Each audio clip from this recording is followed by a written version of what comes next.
जय हिंद दोस्तों, आशा करता हूं कि आप सभी ठीक होंगे। आज हम क्लास 12th की पॉलिटिकल साइंस की बुक सेकंड स्वतंत्र भारत में राजनीति के चैप्टर नंबर 5 को स्टार्ट करने जा रहे हैं, जिसका नाम है party and the party system, दल एवं दलीय प्रणाली। ये चैप्टर या बहुत इंटरेस्टिंग चैप्टर है। इस चैप्टर के अंदर हम पार्टी क्या होती है ये समझेंगे, कितने टाइप्स की पार्टीज होती हैं ये समझेंगे। इसके साथ साथ ही हम ये समझने की कोशिश करेंगे कि कांग्रेस सिस्टम क्या था और भारत के 1951-52 के पहले आम चुनाव से लेकर 1971 के 5वें आम चुनाव तक पूरे देश में क्या क्या इवेंट हुआ, उन सभी बातों को जानने की कोशिश करेंगे। आशा करते हैं कि ये वीडियो आपको पसंद आएगी। तो चलिए शुरू करते हैं। पर उससे पहले हमारे चैनल की तरफ से आप सभी के लिए एक छोटा सा गिफ्ट है। आशा करते हैं कि आपको पसंद आएगा। ये छोटा सा गिफ्ट एक शायरी के तौर पर है, तो ज़रा ध्यान से सुनिएगा। आशा करते हैं कि ये शायरी आपको बहुत पसंद आएगी। आपके बोर्ड के एग्ज़ाम आ रहे हैं, तो हमने सोचा उसके लिए आपके लिए कुछ प्रिपेयर कर दिया जाए। तो उसी का एक छोटा सा रूप है, कृपया ध्यान से सुनिएगा। वक्त से लड़कर जो नसीब बदल दे, वक्त से लड़कर जो नसीब बदल दे, इंसान वही है जो अपनी तकदीर बदल दे। वक्त से लड़कर जो नसीब बदल दे, इंसान वही है जो अपनी तकदीर बदल दे। कल क्या होगा, कल क्या होगा इसकी फिक्र मत करो, कल क्या होगा इसकी फिक्र मत करो, बस आज कर्म करो, क्या पता कल वक्त खुद आपकी तकदीर बदल दे। आशा करते हैं कि ये छोटी सी शायरी आपको पसंद आई होगी। अब हम क्लास 12th के पॉलिटिकल साइंस के chapter number 5 party and the party system को जानने की कोशिश करेंगे, जिसका जो टॉपिक है party and the party system, उसमें पहला ही टॉपिक है पार्टी अर्थात दल। दल होता क्या है? तो एक ही विचार के लोगों का एक समूह दल कहलाता है, पार्टी कहलाता है। इसका मतलब जब एक ही विचार के लोग, एक ही आइडियोलॉजी के लोग, जिनका सोचने का तरीका एक ही है, अगर वो अपना एक समूह बना लेते हैं तो उन्हीं के समूह को एक पार्टी या एक दल कहा जाता है। पूरी दुनिया में ये पार्टी अलग अलग तरीके से काम करती है, ठीक है, अलग अलग व्यवस्था है। कुछ देश तो ऐसे हैं जहाँ पर सिर्फ एक ही पार्टी है, कुछ देश ऐसे हैं जहाँ 2 पार्टियां हैं, तो और कुछ देश तो ऐसे भी हैं जहाँ बहुत सारी पार्टियां हैं, है ना। तो जो एक देश और एक पार्टी वाले देश हैं उन्हें एक दलीय व्यवस्था या एक दलीय राष्ट्र के नाम से जाना जाता है। इसका मतलब उनमें सिर्फ एक ही पार्टी होती है, एक से ज़्यादा पार्टी नहीं हो सकती, और जो पार्टी है वो जा भी नहीं सकती। अर्थात सिर्फ एक ही पार्टी राज करेगी वहाँ पर, उसमें लीडर बदलते रहेंगे पर पार्टी एक के अलावा नहीं आ सकती। ऐसा कौन सा देश है? तो ऐसा है चाइना और रशिया। यहाँ पर सिर्फ एक ही पार्टी है। पर कुछ देश इनसे अलग हैं, जहाँ पर 2 पार्टी सिस्टम, 2 पार्टी सिस्टम है, 2 दलीय प्रणाली है। अर्थात वहाँ पर 2 ही पार्टियाँ होती हैं, ना ही 2 से ज़्यादा ना ही 2 से कम, सिर्फ 2 पार्टी। इसके अलावा कोई तीसरी पार्टी नहीं आ सकती।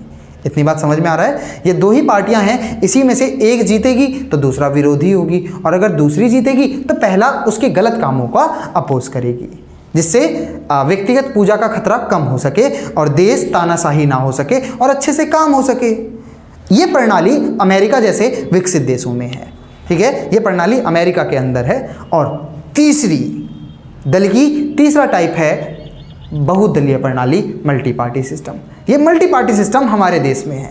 एक मल्टी पार्टी सिस्टम एक ऐसा सिस्टम होता है जिसमें 2 से ज़्यादा पार्टियां होती हैं। मल्टी पार्टी सिस्टम ऐसा सिस्टम होता है, एक ऐसा नेशन होता है जिस नेशन के अंदर 2 से ज़्यादा पार्टियां होती हैं। जैसे भारत के अंदर 5,500 से भी ज़्यादा पार्टियां हैं, ठीक है, क्षेत्रीय पार्टियों को मिलाकर 5,500 से भी ज़्यादा क्षेत्रीय पार्टियां हैं। अब आप अंदाज़ा लगा सकते हैं कि भारत में कितनी पार्टियां हैं। क्लियर? तो ये जो पार्टियां हैं, ये जो दल हैं, ये बहुत सारे हैं। तो जिस देश में बहुत सारे दल होते हैं और अगर एक सत्ता पे आता है, बाकी दल सत्ताधारी जो पार्टी होती है उसके गलत कामों का अपोज करते हैं। इतनी बात समझ में आ रही है? इस सिस्टम को मल्टी पार्टी सिस्टम या बहुदलीय प्रणाली के नाम से जाना जाता है। इतनी बात क्लियर है? अब हम इतना समझने के बाद जब आपने पार्टी के बारे में समझ लिया, तो पहले हम अब समझेंगे हमारे पहले आम चुनाव के बारे में, ठीक है। उसके बाद हम बात करेंगे किसकी? कांग्रेस सिस्टम की। सबसे पहले हम बात करते हैं हमारे पहले आम चुनाव की। आपको बात पता होगी, क्या पता होगी? ये बात पता होगी कि हमारा देश आज़ाद हुआ था। जल्दी बताइए कब हुआ था? फटाफट। हमारा देश आज़ाद हुआ था 1947 में। 14-15 अगस्त 1947 की आधी रात को हमारे देश को आज़ादी मिली, और जिस दिन हमें आज़ादी मिली इसी दिन को हम इंडिपेंडेंस डे, कौन से डे में? इंडिपेंडेंस डे के रूप में, अर्थात स्वतंत्रता दिवस के रूप में मनाते हैं। इतनी बात क्लियर है। हमारा देश इस दिन आज़ाद हुआ। कब? 14-15 अगस्त 1947 की आधी रात को। ये दिन हमारे लिए खुशी का भी था और गम का भी। खुशी का क्यों था? क्योंकि हमें आज़ादी मिली। और गम का क्यों था? क्योंकि आज़ादी के बाद ही दो भाई जो साथ रहा करते थे अब उनके घर अलग अलग हो गए, अर्थात हिंदुस्तान दो भागों में बट गया, एक भारत और एक पाकिस्तान, जो दुख का विषय भी था। पर कोई नहीं, इसके बाद हमारे देश ने सोचा कि हमारे देश में शासन कैसे चलेगा। हमारे देश का शासन व्यवस्था को बनाए रखने और आगे फ्यूचर में देश के अंदर काम कैसे होगा जिससे हमारा देश दोबारा गुलाम ना हो सके, इसके लिए एक सभा को बनाया गया था जिसका नाम था संविधान सभा। वो आज़ादी से पहले ही देश के संविधान बनाने का काम कर रही थी। ठीक है, कब से कर रही थी? 9 दिसंबर 1946 से लेकर उसने 2 साल 11 महीने 18 दिन के अथक प्रयास से हमारे देश का संविधान बनाकर तैयार किया और 26 नवंबर 1949 को हमारे देश का संविधान बनकर तैयार हो गया। कब तैयार हुआ? 26 नवंबर 1949 को। और उसी के 2 मंथ बाद कब? 1950 में 26 जनवरी 1950 में हमारे देश के संविधान को लागू किया गया। किसको लागू किया गया? संविधान को लागू किया गया, नियम और कानून को लागू किया गया। इतनी बात क्लियर है। आगे चला जाए। 26 जनवरी 1950 को हमारे देश के संविधान को लागू किया गया। ये जो हमारे देश का संविधान था, ठीक है, इसी को हम इस दिन को ही हम रिपब्लिक डे, किस रूप में? रिपब्लिक डे अर्थात गणतंत्र दिवस। गण मतलब जनता, तंत्र मतलब शासन।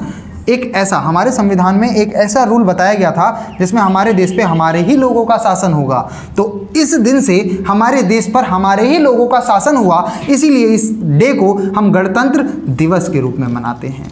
इतनी बात क्लियर होगी? क्लियर है। गणतंत्र दिवस कब मनाया जाता है? 26 जनवरी 1950 को, क्योंकि इस दिन हमारा संविधान लागू हुआ। इसी के बाद क्या हुआ? हमारे संविधान के अंदर ये बताया गया कि सरकार कैसे चुनी जाएगी और वो कैसे काम करेगी। इसी के अंदर बताया गया कि देश की सरकार को जनता चुनेगी और जनता भी कैसे चुनेगी? इलेक्शन के द्वारा। तो 1950 में समस्या उठी कि देश में इलेक्शन कौन करवाएगा।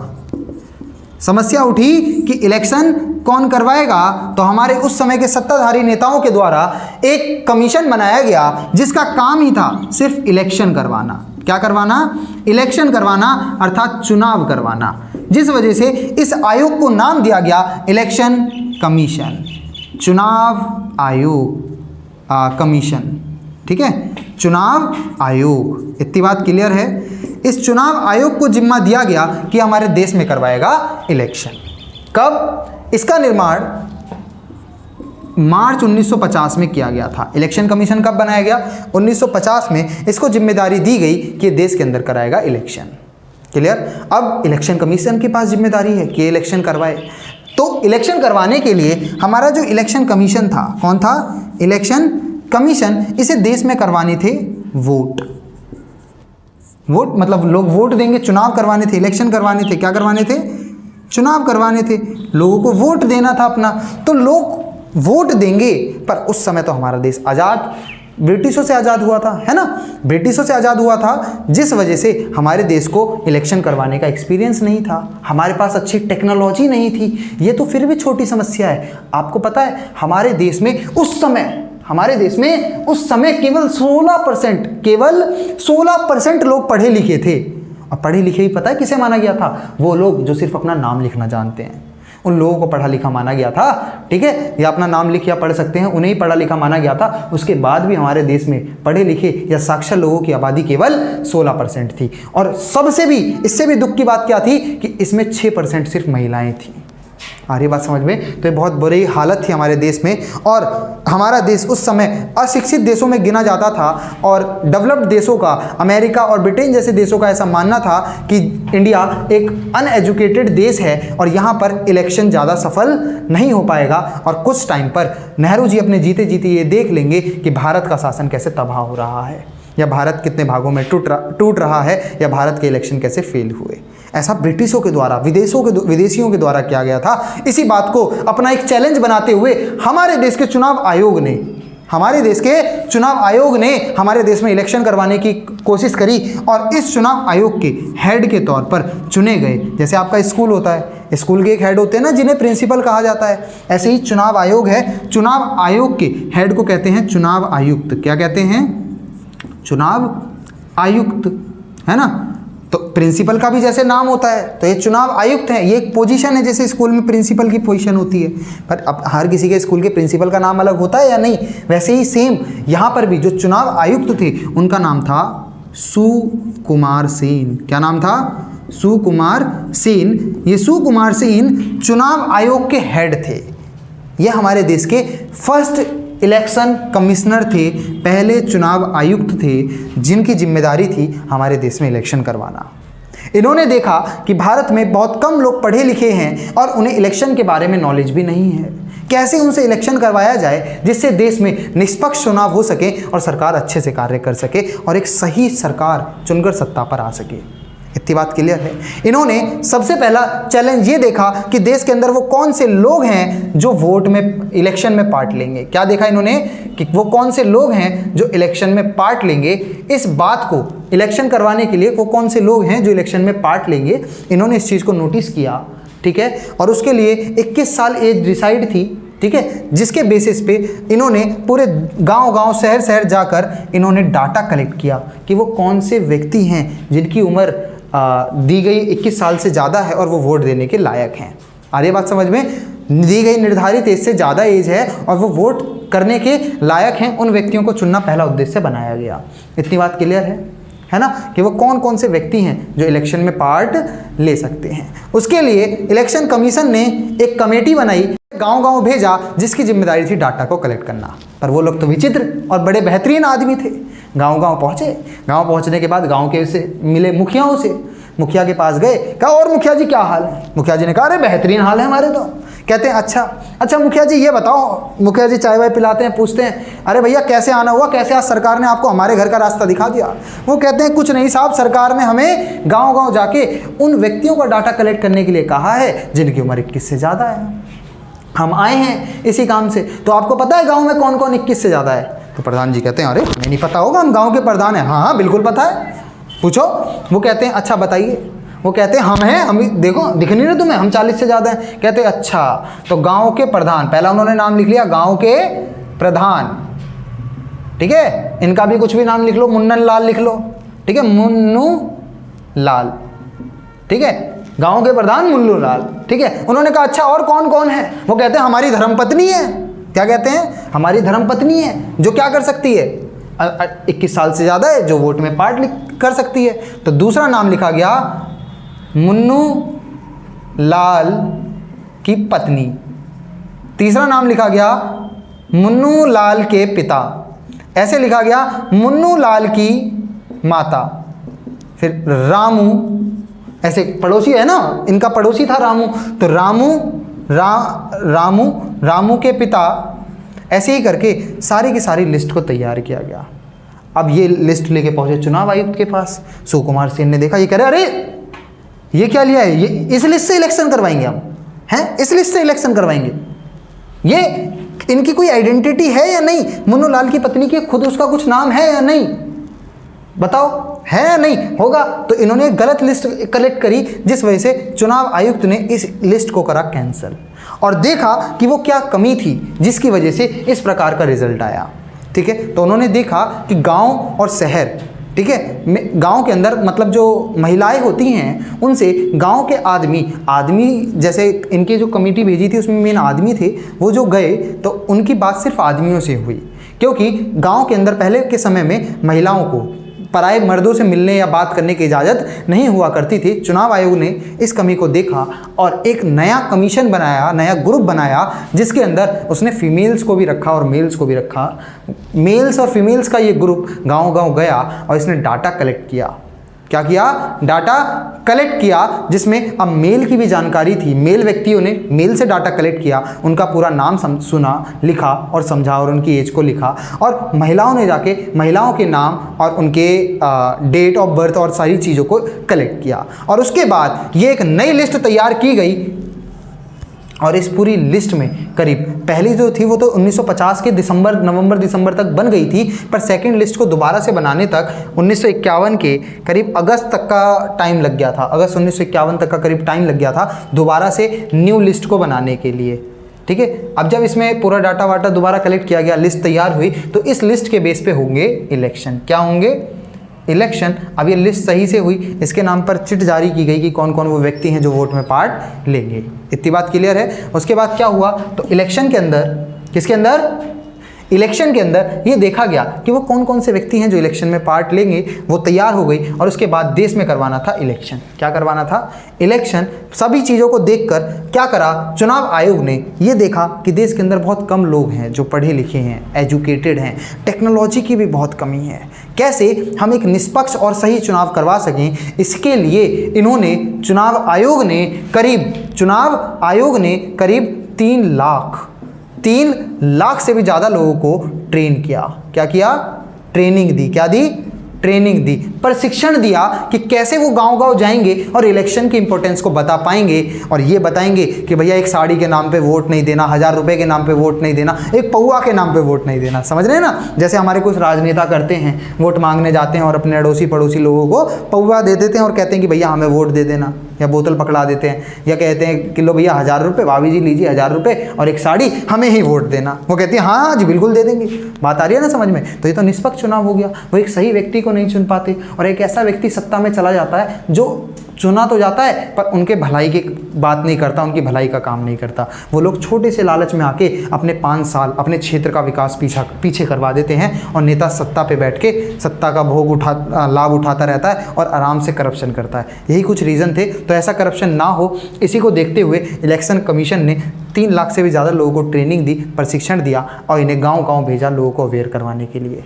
जब लोग अवेयर हो गए तो इलेक्शन की डेट को डिसाइड किया गया। किसको डिसाइड किया गया? इलेक्शन की डेट को डिसाइड किया गया। अब मैं इस लिस्ट को गायब कर देता हूँ। ये लिस्ट सही से बनाई गई थी, ये लिस्ट सही से थी। ये रामू हो गया, रामू की जैसे धर्मपत्नी है तो उनका नाम मान लीजिए सीता है। ऐसे ही मुन्नू लाल है, मुन्नू लाल का नाम हो गया, मुन्नू लाल के पिता का नाम है किशन लाल, तो किशन लाल हो गया। ऐसे करके अब सही व्यक्तियों के नाम और सही महिलाओं के नाम लिखे गए थे। पहले नाम जो अला की बेटी फला की बीवी लिखा था, अब उसे सही से मैनेज कर लिखा गया था। इतनी बात समझ में आ गई। जब ये डाटा तैयार हुआ तो इसके बाद करवानी थी देश में इलेक्शन करवाने के लिए मंथ डिसाइड किया गया अक्टूबर 1951 का। ये इलेक्शन करीब 4 से 5 महीने चले और फरवरी 1952 में जाकर फरवरी 1952 में जाकर ये इलेक्शन कंप्लीट हुए। क्या हुए? कंप्लीट हुए। क्लियर? और मार्च में इनका रिजल्ट आया। मार्च 1952 में इन इलेक्शन का रिजल्ट आया। क्या आया? रिजल्ट आया। और ये रिजल्ट पूरे ही राजनीति के अंदर एक अलग ही परिवर्तन को प्रदर्शित कर रहे थे, क्योंकि इस रिजल्ट के अंदर भारत के अंदर क्या हुआ था आपको बताते हैं, जरा ध्यान से सुनिएगा। ये जब रिजल्ट आया था ना तो इस इलेक्शन में बहुत सारी पार्टियां थी। हम 3 पार्टियों को यहाँ पे ले लेते हैं। यहाँ पर ले लेते हैं कांग्रेस पार्टी, क्योंकि उस समय देश की सबसे बड़ी और सबसे इंपॉर्टेंट पार्टी कांग्रेस ही थी। दूसरा communist party of India CPI, और तीसरा हम ले लेते हैं अदर्स पार्टीज़ को। ठीक है ना? अदर्स का हम नहीं बताएंगे। उस समय क्या था, ध्यान से सुनिएगा। जब ये इलेक्शन हुआ तो हमारे देश में 489 सीट्स थी। कितनी थी? जो आज 550 हैं लगभग, उस समय 489, ठीक है, 489 सीट्स थी और उन सीट्स पे हो रहा था इलेक्शन। इन 489 सीट्स में से अकेले कांग्रेस पार्टी को ही 364 सीट्स मिलती हैं। कितनी मिलती हैं? 364 सीट मिलती हैं और ये देश की सबसे बड़ी पार्टी होती है। दूसरे नंबर की जो पार्टी थी इसे केवल 16% सीट मिली। कितनी? सॉरी केवल 16 सीट्स मिलती हैं। कितनी मिलती हैं? केवल 16 सीट्स मिलती हैं। अब आप देख सकते हो पहले नंबर की पार्टी 364 सीटों के साथ, दूसरी नंबर की पार्टी 16। कोई मैच ही नहीं है। बहुत दूर दूर तक कांग्रेस की कोई टक्कर में नहीं था पहले जनरल इलेक्शन में। समझ रहे हैं आप कितना ज़्यादा डिफरेंस था? अब बची कुछ सीटें अदर्स पार्टीज़ को मिलती हैं। क्लियर है? तो आप देख सकते हैं उस समय कितना रुतबा था। आपको पता होगा सरकार बनाने के लिए हमारे देश में क्या होता है, जितनी भी सीट्स हों उनका 50% मतलब आधा +1 कर दिया जाता है। तो इसे अगर हम काटेंगे तो 4 दूनी 8 आएगा, 2 चौक 8 आएगा, 2 चौक 8 आएगा 0.5, 244.5 प्लस 1, तो हम ऑल राउंड ले लेते हैं लगभग 246। तो जो 246 या 245 सीटें ले आएगा वो सरकार बना लेगा। अब आप देखिए किसके पास 245 से ज़्यादा सीट्स हैं, कांग्रेस के पास। तो पहले आम चुनाव में कांग्रेस पार्टी एक भारी और बड़ी बहुमत से जीतती है और देश के पहले प्रधानमंत्री पीएम के तौर पर नेहरू को चुना जाता है। किसको? नेहरू को। ये ऑफिशियल प्रधानमंत्री हैं, ठीक है, कानूनी तौर पर एक प्रधानमंत्री बनते हैं। उससे पहले ये अनऑफिशियल थे, अब ये क्या हैं? ऑफिशियल हैं, ठीक है। पहले आम चुनाव में कांग्रेस पार्टी की जीत होती है और 364 सीटों के साथ नेहरू जी को, पंडित जवाहरलाल नेहरू जी को देश के प्रधानमंत्री के तौर पर चुना जाता है। आशा करते हैं इतनी बात समझ आई होगी, है ना। यह है पहला जनरल इलेक्शन। क्या है? पहला जनरल इलेक्शन। इसको इतनी सीटें मिली, दूर दूर तक कोई पार्टी नहीं उसमें भी नहीं थी। पहला टॉपिक उठता है कि इनकी जीत का ये मेन कारण क्या था कि जो कांग्रेस पार्टी थी वो देश की आज़ादी के अंदर एक अहम भूमिका निभाने वाली पार्टी थी। एक बहुत पुरानी, ये पार्टियां अस्तित्व में भी नहीं थी उससे पहले, करीब 1885 के अंदर ही इसका जन्म हो गया था, तो एक बहुत पुरानी पार्टी भी है। इसके जो नेता नेहरू थे वो एक करिश्माई चेहरे के तौर पे थे। वो जहाँ चले जाते थे वहाँ लाखों की भीड़ उनकी बात को सुनने आ जाया करती थी, जिस वजह से भी कांग्रेस पार्टी को इसके फ़ायदे मिले और ये इतनी बड़ी बहुमत के साथ जीती और अपोजिशन पार्टी कोई टक्कर में भी नहीं थी। और सबसे मेन बात, आज के जैसे आप इलेक्शन में देखते हैं ना, किसी पार्टी को कम किसी पार्टी को ज़्यादा सीट मिल जाए तो वो उन पर फ्रॉड लगाने लगती हैं, चुनाव आयोग पर आरोप लगाने लगती हैं कि चुनाव आयोग ने गड़बड़ी करी होगी। आपको पता है उस समय की सभी अपोजिशन पार्टीज़ ने इस रिज़ल्ट को एक्सेप्ट किया। उन्होंने कहा कि हमारे देश में ये जो चुनाव हुए हैं ये चुनाव बिल्कुल सही हुए हैं। इतनी बात समझ में आ रही है। और इस चुनाव ने दुनिया के उन सभी नेताओं के मुंह पर चाटा मारा था जिन्होंने ये कहा था कि भारत का चुनाव विफल होगा और नेहरू अपने जीते जीते देख लेंगे कि भारत के कैसे और टुकड़े होते हैं। आ रही है बात समझ में? तो यह हमारे लिए एक इम्पोर्टेंट चुनाव रहा था। क्लियर? इतनी बात क्लियर। अब इसके बाद हम शुरू करेंगे सेकेंड जनरल इलेक्शन, वो भी छोटा सा है। उसके बाद हम सभी चीज़ों को टाइम पीरियड के अकॉर्डिंग सीखते हुए समझते हुए चलेंगे। तो चलिए दोस्तों, अब हम सभी घटनाओं को एक बार क्विक देखेंगे कि 1947 से लेकर 1971 तक भारत की राजनीति में क्या क्या हुआ। ठीक है, स्टार्ट करते हैं। उससे पहले फिर से हम सोच रहे हैं थोड़ा सा और ट्विस्ट दे दें आपको, एक छोटा सा और गिफ्ट आपके लिए, एक छोटी सी और शायरी आपके लिए। ठीक है, ध्यान से सुनिएगा। सफलता मिले या ना मिले, सफलता मिले या ना मिले ये तो किस्मत की बात है। सफलता मिले या ना मिले ये तो किस्मत की बात है, पर हम कोशिश ही ना करें ये तो बहुत गलत बात है। इसीलिए सफलता के बारे में ना सोचकर क्या हमारा रिजल्ट क्या रहेगा, ये क्या होगा, उसके बारे में हम ना सोचकर अभी जो हमें करना है, जो हमें अचीव करना है, उस चीज़ पर फोकस कर जी जान लगाकर आज मेहनत करें। अगर हम आज मेहनत कर लेते हैं तो ऑटोमेटिक हमारा कल जो होगा वो अच्छा हो जाएगा। इतनी बात समझ में आ रही है? पता है क्यों? क्योंकि खुल जाएंगे सभी रास्ते तो रुकावट से लड़ तो सही, खुल जाएंगे सभी रास्ते तो रुकावट से लड़ तो सही, सब कुछ होगा हासिल तो मेहनत कर तो सही। एक बार दोबारा से, खुल जाएंगे सभी रास्ते तो रुकावट से लड़ तो सही, खुल जाएंगे सभी रास्ते तो रुकावट से लड़ तो सही, सब कुछ होगा हासिल तो मेहनत कर तो सही। आशा करते हैं ये आपको पसंद आई होगी। ठीक है, अगर पसंद आई हो तो इसी तरीके से हमारे चैनल के ऊपर अपना सपोर्ट बनाए रखिए। हमारे चैनल Q2 Learn को शेयर कीजिए, सब्सक्राइब कीजिए, और अगर कोई भी डाउट हो तो कमेंट कर पूछिए। ठीक है, और अपने डियर फ्रेंड्स या ज़रूरतमंद के साथ इस वीडियो को शेयर कीजिए। आशा करते हैं कि ये आपको पसंद आएगी। तो चलिए अब देखते हैं सभी इवेंट्स को। ठीक है, देखिएगा 1947 में हमारे देश को मिली आज़ादी। इसके बाद आपने समझा 1950 में हमारे देश में गणतंत्र संविधान लागू हुआ, जिससे हमारा देश हुआ एक गणतंत्र देश। ठीक है, इसके बाद आपने देखा था इसी समय चुनाव आयोग का निर्माण भी हुआ था। किसका? चुनाव आयोग का। अब आगे चलते हैं, फिर क्या हुआ 1951 से 1952 में। 1951 से 1952 में देश में हुए फर्स्ट जनरल इलेक्शन, पहले आम चुनाव। क्या हुए? फर्स्ट जनरल इलेक्शन, पहले आम चुनाव। इस इलेक्शन में कांग्रेस पार्टी जीती। कौन जीती? कांग्रेस विन हुई, जीती, और पीएम बने पंडित नेहरू। कौन बने? पंडित नेहरू। इतनी बात क्लियर है या नहीं है ना? आगे चलते हैं, साथ के साथ नोट्स बनाते चलिएगा, जैसे सीक्वेंस वाइज सभी इवेंट्स आपको याद रहेंगे और पढ़ने में ही मजा आएगा, है ना? कोई भी पूछ ले तुरंत इवेंट इस ईयर में ये हुआ था, क्लियर।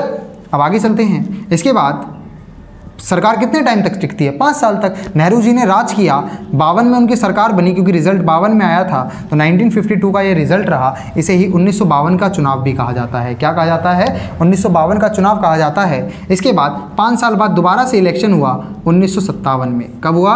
1957 में। इस इलेक्शन को सेकेंड जनरल, दोबारा से हुआ ना तो दूसरे नंबर का था, तो इसे ही सेकेंड जनरल इलेक्शन के नाम से जाना जाता है, दूसरा आम चुनाव के नाम से जाना जाता है। इस इलेक्शन में भी कांग्रेस पार्टी की ही जीत हुई। किसकी जीत हुई? कांग्रेस की ही जीत हुई, कांग्रेस ही विन हुई। यहाँ पर कांग्रेस को जो सीटें मिली थी, कितनी सीट्स मिली थी? 364 सीट्स मिली थी।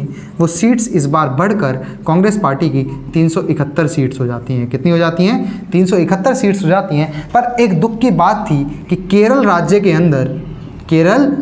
के अंदर इस साल कांग्रेस पार्टी अपनी सरकार नहीं बना पाई और केरल के अंदर सरकार बनी CPI की, कम्युनिस्ट पार्टी ऑफ इंडिया की।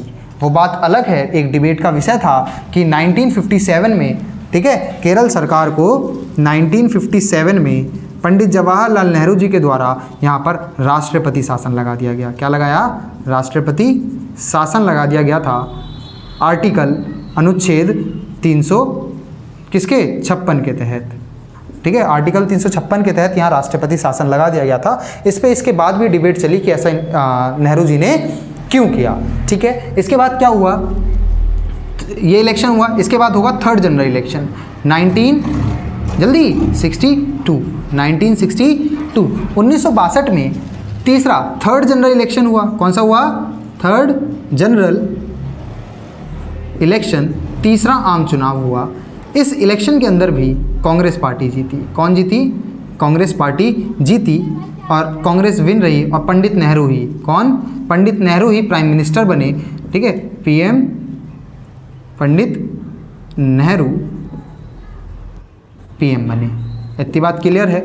इसी के साथ साथ क्या हुआ, इसी इलेक्शन के अंदर, ठीक है, थर्ड जनरल इलेक्शन के अंदर कांग्रेस पार्टी विन रही और पंडित नेहरू जी क्या बने?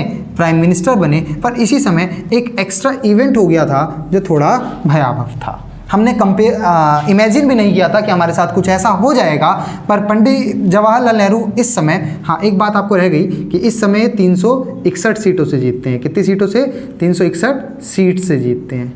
इतनी बात क्लियर है। अभी आप देख रहे हैं 300 से भी ज़्यादा, 300 से ही 350 से ही ज़्यादा सीटें हैं इन सभी के पास हर इलेक्शन के अंदर। तो आप देख सकते हैं कि कांग्रेस पार्टी का स्टार्टिंग के पहले 3 चुनावों में अलग ही रुतबा था। इसी को ही कांग्रेस सिस्टम के नाम से कहा जाता है, ठीक है। पहले 5 चुनावों तक का जो सिस्टम है ना, उसे ही कांग्रेस सिस्टम के नाम से जाना जाता है। क्या हुआ, एक बात तो ध्यान से सुनेंगे, 1962 में इंडिया और पाकिस्तान की वॉर हो जाती है। किसकी वॉर हो जाती है? इंडिया और चाइना की वॉर हो जाती है। मैं देख रहा था आप सब क्या कहते हैं, है ना। इंडिया और चाइना की वॉर हो जाती है। इस वॉर के अंदर चाइना जीत जाता है और इंडिया को हार का सामना करना पड़ता है। इसके पीछे भी एक रीज़न था, ठीक है। क्या था कि हमारे पास जो वो बॉर्डर था, उस बॉर्डर पे बहुत कम सैनिक थे और हम दोनों के बीच में ट्रीटी हुई थी, ठीक है। आपने पढ़ा होगा पंचशील समझौता। तो उस पंचशील एग्रीमेंट के तहत हमारी वहाँ पे ज़्यादा सैनिक नहीं होती थी, बिना हथियारों के होते थे सैनिक। पर चाइना ने इस बात को ना मानते हुए इंडिया के ऊपर अटैक कर दिया था 1962 में, जिसकी वजह से वहाँ हमारे सैनिक बहुत कम थे और बिना हथियारों के थे और ये हज़ारों की संख्या में थे। फिर भी हमारे शेरों ने, हमारे सैनिकों ने जी जान लगाकर इनसे युद्ध लड़ा और इन्हें बहुत हद तक हराया, डराया और दूर भी भगाया। पर ज़्यादा संख्या होने की वजह से हमारे वीर जवान शहीद हो गए। ये हमारे लिए एक बहुत दुख की बात भी था। और चाइना ने भारत के एक छोटे से अंग को कब्जा कर लिया, जिसका नाम था अक्साई चीन। आज भी वो चाइना के ही नियंत्रण में है।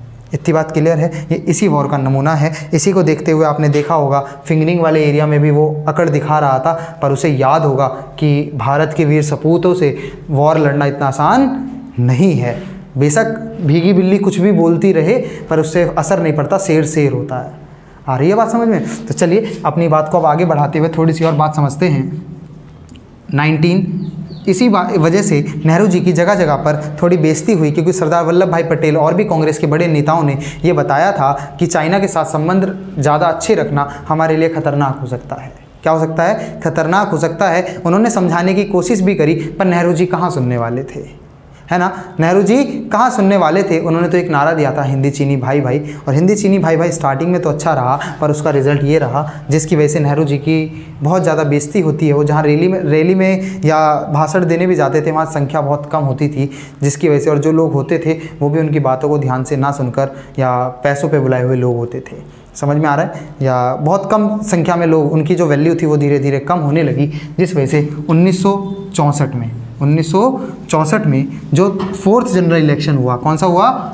सॉरी 1964 में इसी सदमे की वजह से नेहरू जी की, किसकी? नेहरू जी की डेथ हो गई। हार्ट अटैक आने की वजह से नेहरू जी की डेथ हो गई और नेहरू जी दुनिया को छोड़कर चले गए। ये भारतीय राजनीति के लिए एक दुखभव दिन था, क्योंकि अब हमें डर लग रहा था और दुनिया के बहुत सारे नेता ये कह रहे थे कि नेहरू के जाने के बाद भारत की शासन व्यवस्था को कौन संभालेगा। हमारे सामने भी एक चैलेंज था कि अब नेहरू चले गए तो देश का नेक्स्ट पीएम कौन, अब देश का नया राजा या शासक कौन होगा, नया देश का नया प्रधानमंत्री कौन होगा जो देश को बुलंदियों तक लेकर जाएगा और हमारे देश के लिए काम करेगा और फिर से उन फिरंगियों के मुंह को बंद करेगा। तो उसी के तौर पर मोरारजी देसाई चाहते थे कि उन्हें प्रधानमंत्री बनाया जाए, पर सिंडिकेट बड़े लीडर के ग्रुप होने के नाते, सिंडिकेट क्या है? एक जो भी कांग्रेस पार्टी के अंदर ओल्डर या बड़े नेता है ना, उनका एक समूह है जिसे सिंडिकेट कहा जाता है। तो उन्हीं सिंडिकेट ने मोरारजी देसाई को रोका और उनकी जगह एक नए लीडर का नाम रखा, जिनका नाम था लाल बहादुर शास्त्री। क्या नाम था? लाल बहादुर शास्त्री। ठीक है, लाल बहादुर शास्त्री का नाम रखा, इनको चुना गया और ये देश के सेकंड प्राइम मिनिस्टर बने। कौन बने? दूसरे प्रधानमंत्री बने। कौन? लाल बहादुर शास्त्री।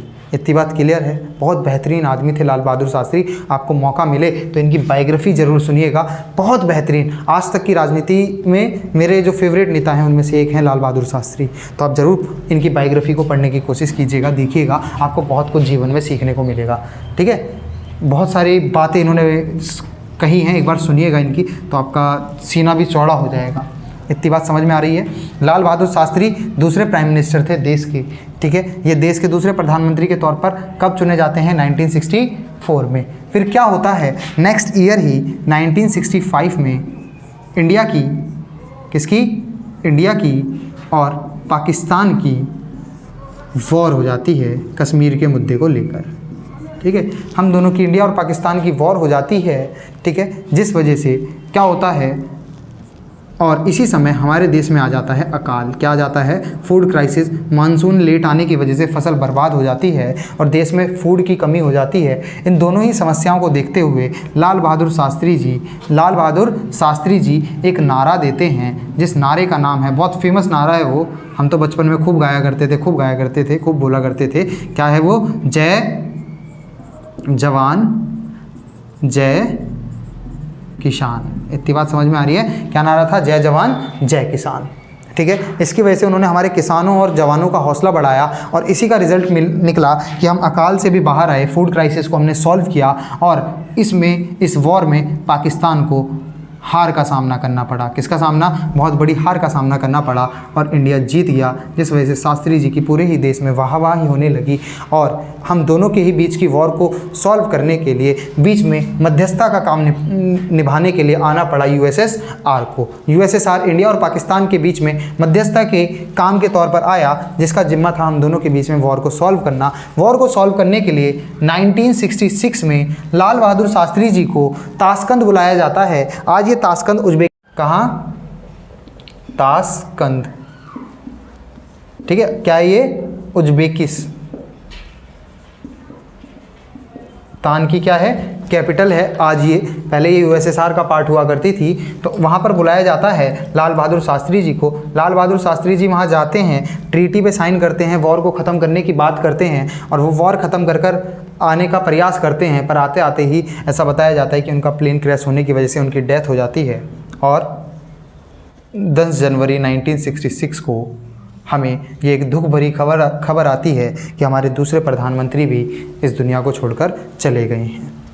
ये दोनों ही इवेंट एक साल के अंदर हमारे लिए बहुत दुखदाई थे, फिर भी हमारे देश ने इससे उभरने की कोशिश करी और सोचा कि अब देश को चलाने के लिए अगला प्रधानमंत्री कौन। अगले प्रधानमंत्री का नाम जैसे ही आया, मोरारजी देसाई फिर खुश हो जाते हैं कि भैया अब प्रधानमंत्री तो मैं बनूंगा। पर सिंडिकेट नहीं चाहता था कि मोरारजी देसाई प्रधानमंत्री बने, क्योंकि मोरारजी देसाई कभी भी कुछ भी बोल दिया करते थे, जिस वजह से कांग्रेस पार्टी की बदनामी हो सकती थी। और दूसरा रीज़न था कि अगर मोरारजी देसाई सत्ता पर आ जाते तो वो कांग्रेस के बड़े बड़े लीडर्स की बातों को नहीं सुनते। इतनी बात समझ में आ रही है? बड़े बड़े लीडर्स की बातों को नहीं सुनते और एक अच्छा रिजल्ट नहीं आ पाता। ठीक है, वो अपनी मर्जी से, वो कहते हैं इनसे पूछूंगा, सिंडिकेट के मेंबर से पूछूंगा, मैं खुद काम करूंगा। आ रही है बात समझ में? जिससे सिंडिकेट को ये लग रहा था कि उसकी वैल्यू हो जाएगी कम। तो इसी प्रॉब्लम को सॉल्व करने के लिए सिंडिकेट ने क्या करा, तो जरा देखते हैं। सिंडिकेट ने एक नए व्यक्ति का नाम रखा जिनका नाम था इंदिरा गांधी। उन्होंने समझाया मोरारजी देसाई को कि हमें एक ऐसे व्यक्ति की ज़रूरत है। अभी हमारे देश में 2 प्रधानमंत्री की डेथ हो गई है, तो इन्हीं दोनों घटनाओं से उभरने के लिए हमें एक ऐसे प्रधानमंत्री की ज़रूरत है जो सहानुभूतिक रूप से हमसे कनेक्टेड रहे और हमारे देश में जो कांग्रेस पार्टी है उसकी वैल्यू को बढ़ा सके और देश के आने वाले चुनाव में हम जीत सकें। जिस वजह से वो सहानुभूति के तौर पर इंदिरा गांधी का नाम रखते हैं। इंदिरा गांधी भारत की पहली महिला प्रधानमंत्री रहीं, इस वजह से भी महिला थी इसलिए उनका नाम रखा। दूसरा, नेहरू की बेटी थी इसलिए इनका नाम रखा। कांग्रेस की कैबिनेट के अंदर बहुत सारे लोगों ने इंदिरा गांधी के प्रधानमंत्री बनने को सपोर्ट किया और इंदिरा गांधी देश की 3rd प्राइम मिनिस्टर बनी। क्या बनी? 3rd PM बनी। इतनी आशा करते हैं कि इतनी बात क्लियर होगी। 3rd PM बनी। इसके बाद इलेक्शन हुआ 1971 को गायब कर देते हैं, 71 वाला इवेंट आपको आगे बताएंगे। फिर हुआ 1967 में, ये था 4th जनरल, कितने हो गए 1 2 3 4th जनरल इलेक्शन। क्या था ये? 4th general election. ये था चौथा आम चुनाव, चौथा आम चुनाव। ठीक है जी।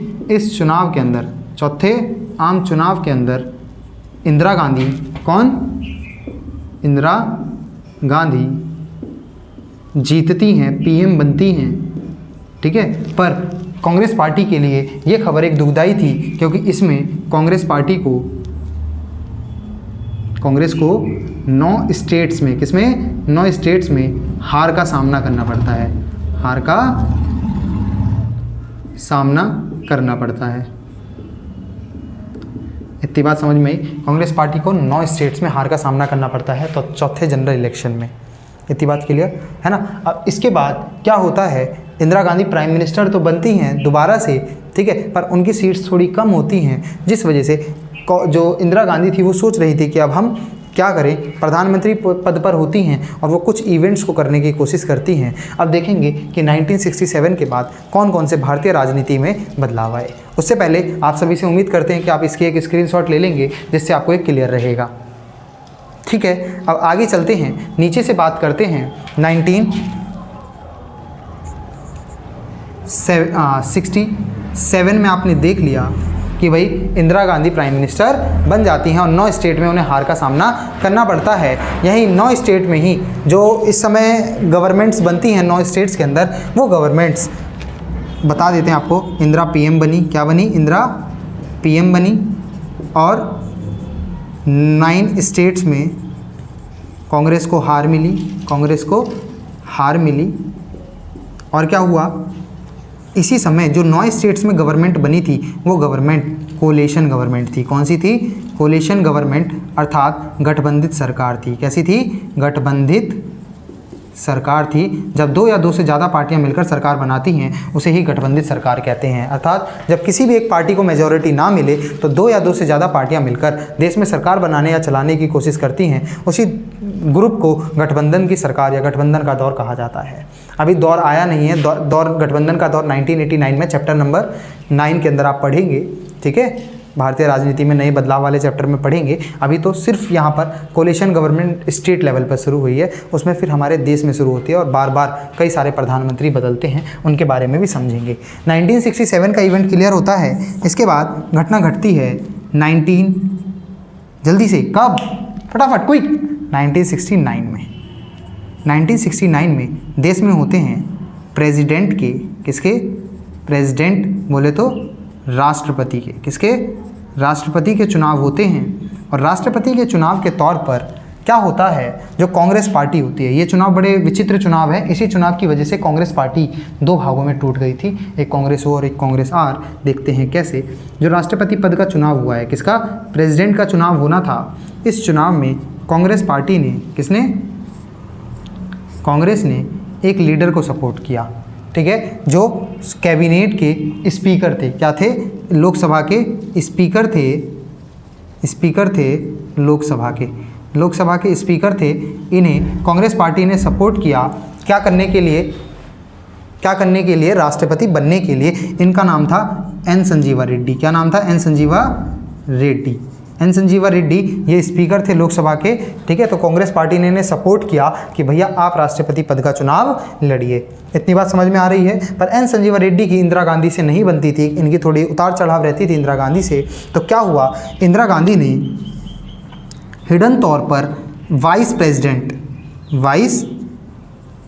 प्रेसिडेंट के पद पर विद्यमान व्यक्ति वीवी गिरी से गुजारिश करी कि वो इंडिपेंडेंट तौर पर, किस पर, इंडिपेंडेंट तौर, ठीक है, निर्दलीय उम्मीदवार के तौर पर इलेक्शन में खड़े हों, प्रेसिडेंट के इलेक्शन में खड़े हों। जब वो इलेक्शन में खड़े हुए तो प्रेसिडेंट के इलेक्शन के तौर पर जब वो खड़े हुए तो इलेक्शन हुआ। इलेक्शन से पहले इंदिरा गांधी ने सभी कैबिनेट लीडर्स और सभी अपने लीडर्स को बुलाया और क्या करा, इसके अंदर इंदिरा गांधी के द्वारा ये कहा गया कि जितने भी नेता हैं वो अपने सभी लीडर्स को अपने मन की अंतर आवाज़ के आधार पर चुने और उस व्यक्ति को चुने जिसे अनुभव है राष्ट्रपति का। तो किसे अनुभव था, राष्ट्रपति का। इनडायरेक्टली उन्होंने सपोर्ट किसे किया, वीवी गिरी को। और वीवी गिरी इसी बात को देखते हुए इलेक्शन जीत जाते हैं। क्या जीत जाते हैं, इलेक्शन विन हो जाते हैं। सपोर्ट किसने किया, वीवी गिरी को सपोर्ट किया इंदिरा ने। किसने किया, इंदिरा गांधी ने। इतनी बात क्लियर है, इंदिरा गांधी ने सपोर्ट किया किसे, वीवी गिरी को। इतनी बात क्लियर होती है या नहीं होती है, इतनी बात बता दीजिए, आगे चलते हैं, ठीक है। जिसकी वजह से एन संजीवा रेड्डी रोते रोते गए कांग्रेस पार्टी के पास और कहते हैं, क्या कहते हैं कि अगर तुम्हें मुझे हरवाना ही था तो क्यों अपनी पार्टी में बुलाया। तुम्हारी पार्टी की प्रधानमंत्री तो वीवी गिरी को सपोर्ट कर रही हैं, तुम्हें मेरी बेइज्जती करवानी थी तो क्यों मुझे इलेक्शन में खड़ा करवाया। जिसकी वजह से जो सिंडिकेट होता है और जो लीडर होते हैं कांग्रेस पार्टी के, उन्हें लगता है कि इंदिरा कुछ ज़्यादा ही हाथ से निकलती जा रही हैं और अब इंदिरा हमारी पार्टी के लिए खतरा बन चुकी हैं। जिस वजह से कांग्रेस पार्टी के जो सिंडिकेट लीडर्स होते हैं वो 1969 में इंदिरा को पार्टी से आउट कर देते हैं। इंदिरा को पार्टी से आउट कर देते हैं, पार्टी से निष्कासित कर देते हैं, निकाल कर फेंक देते हैं, बाहर कर देते हैं। इससे क्या होता है, इंदिरा गांधी जब पार्टी से बाहर आ जाती हैं 1969 में, तो इंदिरा गांधी कहती हैं कि पूरे सभा में कौन कौन मेरे साथ है। तो कुछ लोग लीडर थे जो उनके साथ थे, कुछ लीडर थे जो सिंडिकेट के साथ थे। जिस वजह से जो पूरी कांग्रेस पार्टी थी वो यहाँ पर दो भागों में बट जाती है। एक कांग्रेस ओ बनती है और एक कांग्रेस आर बनती है। इतनी बात समझ में आई या नहीं आई। एक कांग्रेस ओ बनती है, एक कांग्रेस आर बनती है। जो कांग्रेस ओ और कांग्रेस आर थे, इनके बारे में थोड़ी सी बातों को समझ लेते हैं। कांग्रेस ओ के सपोर्टर थे सिंडिकेट। कौन थे, सिंडिकेट है, ये बात याद रखेंगे, सिंडिकेट। और यहाँ पर इंदिरा गांधी के सपोर्टर थे, किसके थे, गांधी के सपोर्टर थे। इतनी बात क्लियर। यहाँ इंदिरा गांधी के सपोर्टर थे और यहाँ सिंडिकेट के लोग थे। तो जितने भी सिंडिकेट के साथ थे वो कांग्रेस ओ में आ गए और जितने भी इंदिरा गांधी के साथ थे वो कांग्रेस आर में आ गए। जिस वजह से इंदिरा गांधी युवा नेता थी, इसीलिए इसे कांग्रेस आर या कांग्रेस रिन्यू के नाम से जाना गया। और इसमें पुराने नेता थे इसलिए कांग्रेस ओल्ड के नाम से भी इसे जाना गया। वैसे इसका नाम ऑर्गेनाइजेशन और रिफॉर्मिस्ट है, इन दोनों का, कांग्रेस ओ और कांग्रेस आर का, है ना। इतनी बात क्लियर आ जाती है। अब जरा देखिएगा, इंदिरा गांधी के साथ जब लीडर आ जाते हैं तो क्वेश्चन उठता है कि इंदिरा गांधी प्रधानमंत्री के पद पर कैसे बनी रहीं, क्यों। क्योंकि जरा देखिएगा, हम मान लेते हैं कि इस इलेक्शन में इंदिरा गांधी को 350 सीटें मिली। कितनी सीटें मिली, 350, जिसमें से 150 लोग हम मान लेते हैं कि कांग्रेस ओ के साथ चले गए। किसके साथ चले गए, कांग्रेस ओ के साथ। और मान लेते हैं कि करीब 200 लोग जो हैं वो इंदिरा के साथ आ गए।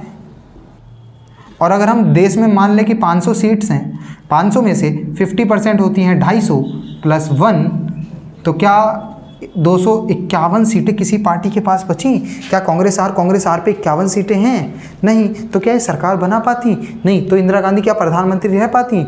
नहीं। पर जैसे ही इंदिरा गांधी के साथ ऐसा हुआ, इंदिरा गांधी ने हेल्प मांगी। क्या मांगी? हेल्प मांगी अपोजिशन से। किससे मांगी? अपोजिशन पार्टी से। कहा कि भाई आप हमारे साथ जुड़ जाइए और गठबंधन बनाइए, और गठबंधन बनाया, जिसकी वजह से इंदिरा गांधी ने अपोजिशन पार्टी के साथ गठबंधन बनाया और पद पर बनी रही। इतनी बात क्लियर है? इस तरीके से इंदिरा गांधी सत्ता पर बनी रही। क्लियर? गठबंधन सरकार के द्वारा। अब आगे चलें। इसी के बाद इंदिरा गांधी ने प्रीवी पर्स, क्या होता है, तो जितने भी राजा रजवाड़े थे उन्हें जो पैसे दिए जाते थे, उन्हें भारत में शामिल करने के बदले, जितने भी हमारे जैसे सरदार वल्लभ भाई पटेल थे, तो उन्होंने कहा था अगर आप राजा रजवाड़े जितने भी हैं, जो आपको याद होगा चैप्टर फर्स्ट में आपने पढ़ा था प्रिंसली स्टेट्स, ठीक है, 565 प्रिंसली स्टेट्स थे, तो उन प्रिंसली स्टेट से किसने? सरदार वल्लभ भाई पटेल ने कहा था कि अगर आप भारत से जुड़ते हैं, संविधान में लिख दिया गया था कि प्रीवी पर्स के तहत हर एक रजवाड़े को जो भारत में शामिल होगा उसे पैसे दिए जाएंगे। पर इंदिरा गांधी सत्ता पे आती हैं और वो प्रीवी पर्स को हटा देती हैं। इतनी बात क्लियर है? तो राजा रजवाड़े कोर्ट जाते हैं और केस करते हैं कि भाई प्रीवी पर्स क्यों हटा दिया गया, ये तो हमारी आवश्यकता है, हाँ ये तो संविधान में लिखा हुआ है, हमने इसीलिए तो शामिल हुए थे। तो कोर्ट ये बात कहता है कि बिल्कुल संविधान में लिखा है, तो इसे क्या है, ये तो गलत है। तो कोर्ट इंदिरा गांधी के इस फैसले को ख़त्म कर देता है या कैंसिल कर देता है। इंदिरा गांधी फटाफट, ज़्यादा संख्या थी, कैबिनेट पहुंचती हैं और कैबिनेट में जाने के बाद संविधान में ही चेंज कर देती हैं और प्रीवी पर्स ठीक है, नॉन कंपलसरी कर देती हैं कि अब ये ज़रूरी नहीं है, ये सरकार की मर्ज़ी है कि सरकार देना चाहे तो दे सकती है, वरना नहीं। अब फिर दोबारा आने के बाद वो दोबारा से कोर्ट में केस करते हैं राजा रजवाड़े। अब कोर्ट कुछ कर नहीं पाता क्योंकि संविधान में बात लिखी नहीं थी। तो वो दिखाती हैं, देखो कहाँ लिखी है संविधान में, अब ऐसे लिखी है। आ रही है ना बात समझ में? तो इंदिरा गांधी ने अपने पद से का मिसयूज़ किया था, ऐसा आप कह सकते हैं। पर ये प्रीवी पर्स को ख़त्म करना ज़रूरी भी था क्योंकि जितने भी राजा रजवाड़े थे उन पे बहुत सारा पैसा था और उसके बाद भी उन्हें भारत से जुड़ने के नाते बहुत सारा पैसा फ्री में जा रहा था। उस पैसे को हम अपने देश के डेवलपमेंट में लगा सकते थे, जो वहाँ ना लगकर बल्कि प्रीवी पर्स के नेताओं राजा रजवाड़ों के पास जा रहा था। तो इंदिरा गांधी ने ये फैसला सही लिया। अब हम 1969 तक के इंदिरा गांधी के बारे में समझ चुके हैं कि इंदिरा गांधी ने 1989 में पार्टी से अलग कर दिया था, जिससे कांग्रेस ओ और कांग्रेस आर दो अलग अलग पार्टियां बन गई थी। कांग्रेस पार्टी टूटकर कांग्रेस ओ को सिंडिकेट सपोर्ट कर रहा था और कांग्रेस आर को इंदिरा गांधी सपोर्ट कर रही थी। कैसे इंदिरा गांधी सत्ता तक बनी रही ये भी बता दिया। अब 1970 में, कब? 1970 में दिसंबर के महीने में इंदिरा गांधी अपनी सत्ता को भंग कर देती हैं, अर्थात लोकसभा को भंग कर देती हैं और पीएम पद को छोड़ देती हैं 1970 में। क्यों ऐसा क्या होता है? इंदिरा गांधी सोचती हैं कि अगर 72 में इलेक्शन होंगे, वो एनालाइज करते हैं कि वो क्या रीज़न थे कि वो 9 स्टेट में हार गई थी। तो वो एनालाइज करते हैं कि सीएम और पीएम के इलेक्शन साथ हो रहे हैं, जिस वजह से इंदिरा गांधी को सीटें कम मिल रही हैं। तो उन्होंने सोचा क्यों ना इलेक्शन हमारे पहले पीएम के पद के पहले ही हो जाए, जिसकी वजह से लोकसभा और राज्यसभा प्रधानमंत्री के पद के जो इलेक्शन है वो सही टाइम पर हो पाएंगे। इतनी बात क्लियर है। जिस वजह से इंदिरा गांधी क्या करती हैं, 1970 के अंदर दिसंबर के अंदर लोकसभा को भंग कर देती हैं और राष्ट्रपति बाधित होता है 6 महीने के अंदर। अगर देश में प्राइम मिनिस्टर नहीं है तो राष्ट्रपति बाधित होता है 6 महीने के अंदर इलेक्शन करवाने के लिए, और राष्ट्रपति फरवरी 1971 में इलेक्शन करवाता है। ये इलेक्शन 5th जनरल इलेक्शन है। आप देख सकते हैं 1967 के अंदर 4th जनरल इलेक्शन हुए थे, अब 5th जनरल इलेक्शन होंगे, जिसके अंदर इंदिरा गांधी कांग्रेस आर से और अपोजिशन सिंडिकेट कांग्रेस ओ के साथ इलेक्शन लड़ेगी।